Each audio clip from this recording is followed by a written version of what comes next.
talking about food inflation during Yuletide. We have a guest in the studio, and he's an economist, Terfa Abraham.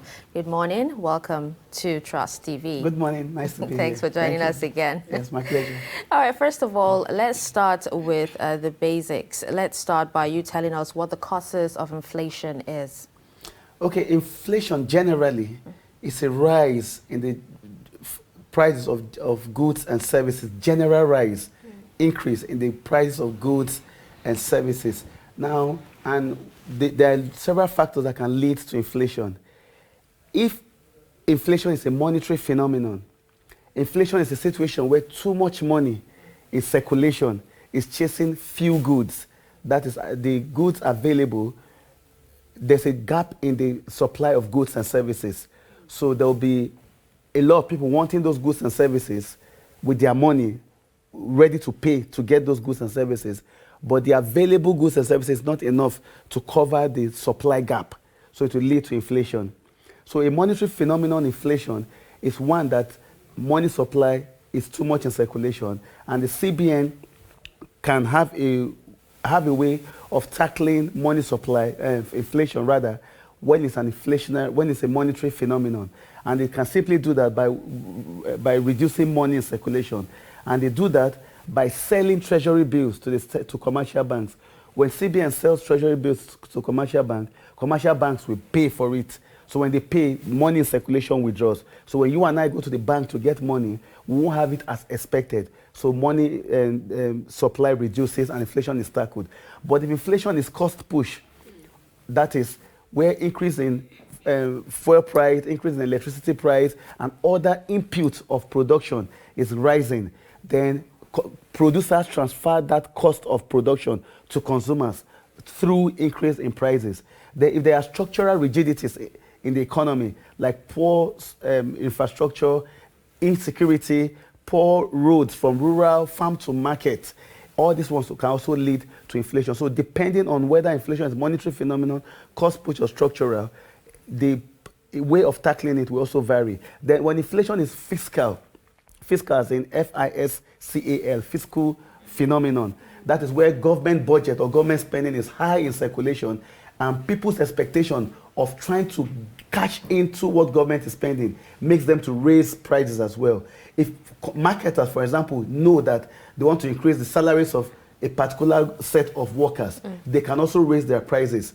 Then as also when, during an election year, for instance, election campaign and the rest also leads to inflation. So inflation can be caused by a lot of factors, which is what I'm trying to highlight. Yeah. And the measure of tackling them depend on the source of that inflation. But largely economically, we always anticipate that inflation will be a monetary phenomenon, so that the CBN that has that mandate of keeping prices stable can always put its monetary tools to work to tackle inflation.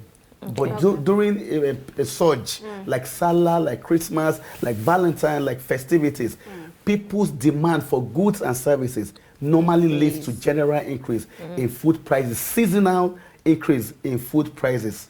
Okay. Yes. Now, you know, to a layman, when they hear inflation declined from so months to so months, what people want to see is the prices of goods actually being more affordable, you know, to Nigerians. But it seems that there are some misconceptions about that. What really is responsible? Okay, yes, like you rightly said in your introduction, inflation has been on a downward trend since mid of this year. Yeah. So people ordinarily expect that inflation that used to be around 18%, which is as of November 2021, is 15.40%.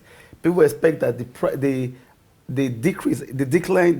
decreasing trend will also translate into decrease in prices. Right. But it doesn't work immediately like that, because while inflation was up, people had already stockpiled their shops, their stores, their supplies with the price at the time.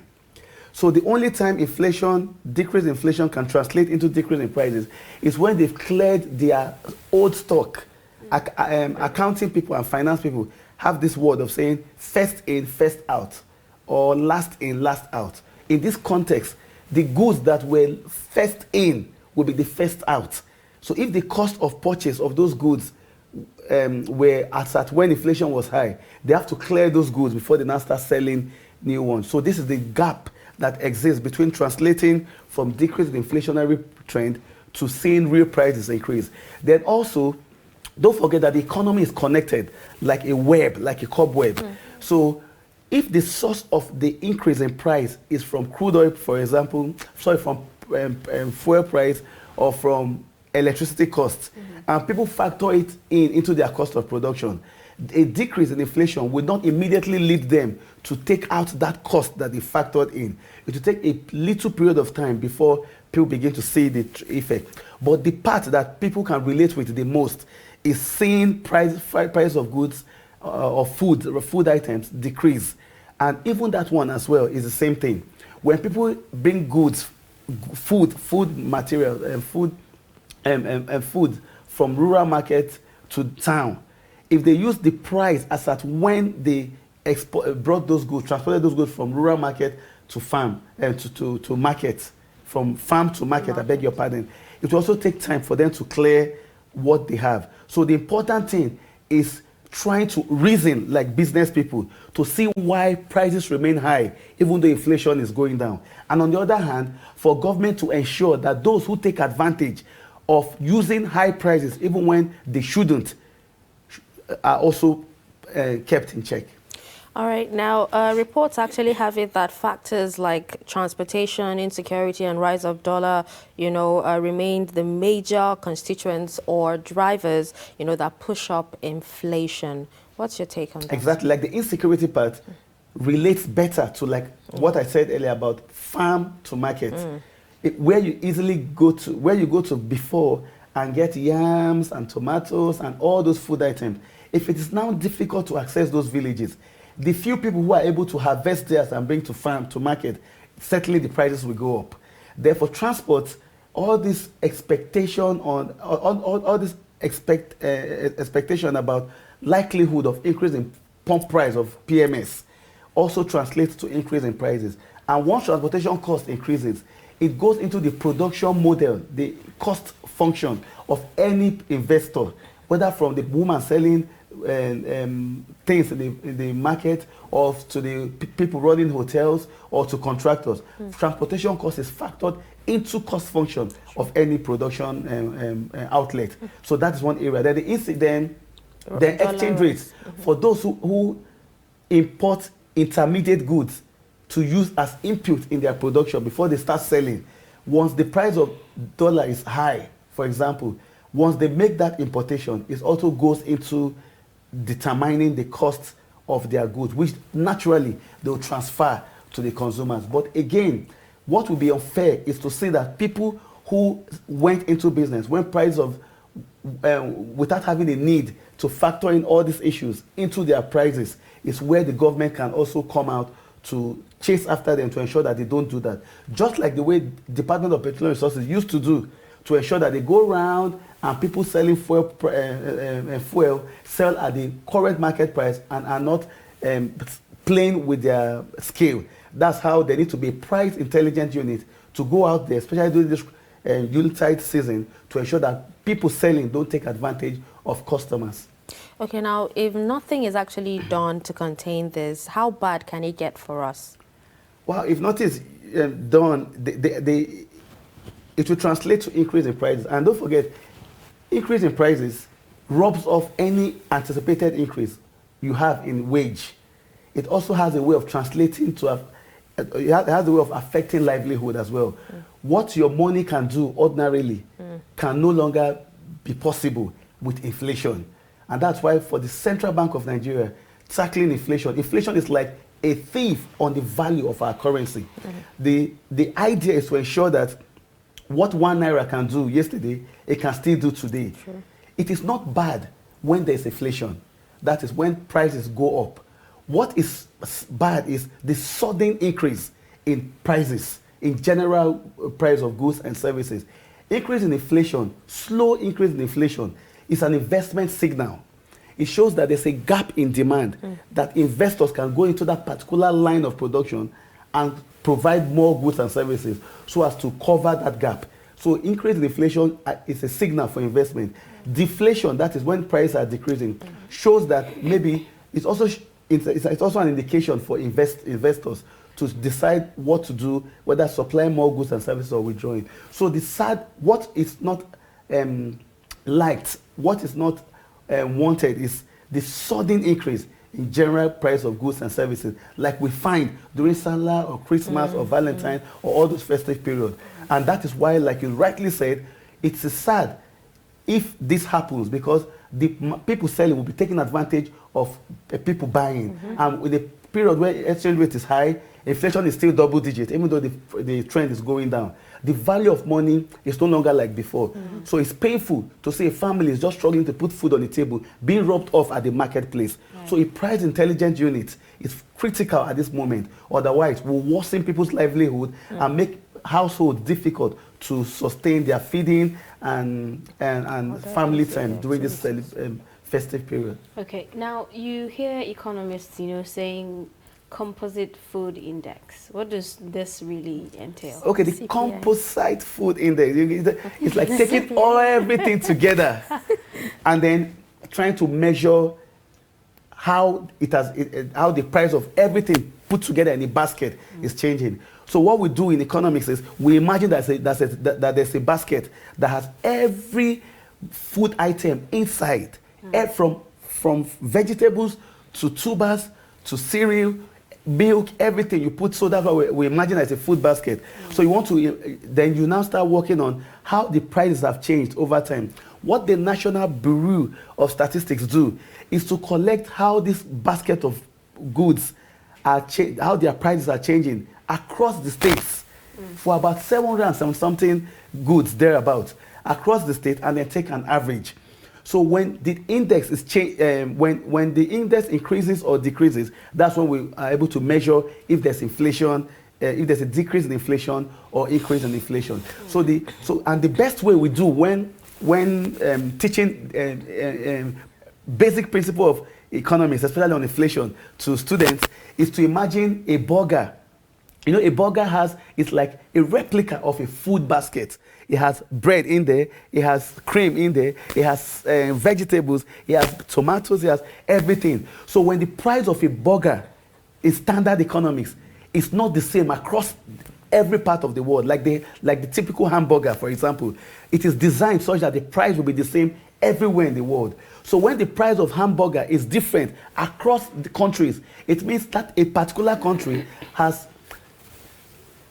changes in its own structures that is making a particular product line to have increase in prices. So generally, composite food price index helps us to measure how inflation is changing year on year, month on month, week on week, or generally over a period of time. But ultimately, the aim of composite price index is to help us measure inflation. And the last one that the National Bureau of Statistics put out is for November. And it shows that inflation came down from 15.99% in October to 15.4% in November, which continued the decrease in inflationary trend in the country. Okay, Mr. Terfa, we're going to come right back to this discussion, but let's quickly take a quick break. When we come back, the show continues. Do stay.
welcome back. If you are just joining us, this is Daybreak on Trust Television, and we are discussing food inflation in the country as the Yuletide season sets in. All right, so now remember I asked about how bad it could actually get for us. Now, according to the Famine Early Warning Systems Network, they said high levels of conflict in northeast Nigeria have limited dry season harvest and prevented many from carrying out agricultural labor. They also went further to say with the displacement in northern food producing states, they stated that famine could occur in a worst case scenario. What are your thoughts on this? Generally, the northern part of Nigeria has that privilege of being named the food basket. Not necessarily Benue State alone, but every state in the north, Zamfara beans, Benue State yams, every state has something they throw on the table. Across the country, every state produces something. But the north has that privilege of being around the region, of contributing seriously to the nation's food supply. Now, already, climate change, through its effect of flood, drought, desertification, and increase in temperatures increases post-harvest losses for farmers. Now, then if you look at the structure of farming in Nigeria, in northern Nigeria especially, and I think in Nigeria in general, generally speaking, women and young people are the main workforce for farming because they farm and serve as a used to support their family, their livelihood, their household income, while the men do other off-farm activities to support their farm income. Now, this is already, what I'm trying to bring out is to show you how already there's a trail of challenges facing farming generally. Now, insecurity now is affecting the rural population a lot, and every farming in Nigeria, about 60% to 70% of farming in Nigeria happens in rural area. Now, this means that people can no longer go into the rural settings to farm as they've always done. Now, this will create a very huge supply shock to the food sector, meaning that only those who are able to farm in the city using smart farming measures can be able to take their products to the market. And the many people that will be waiting to cash in on these goods will be facing high prices because middlemen will add their own price.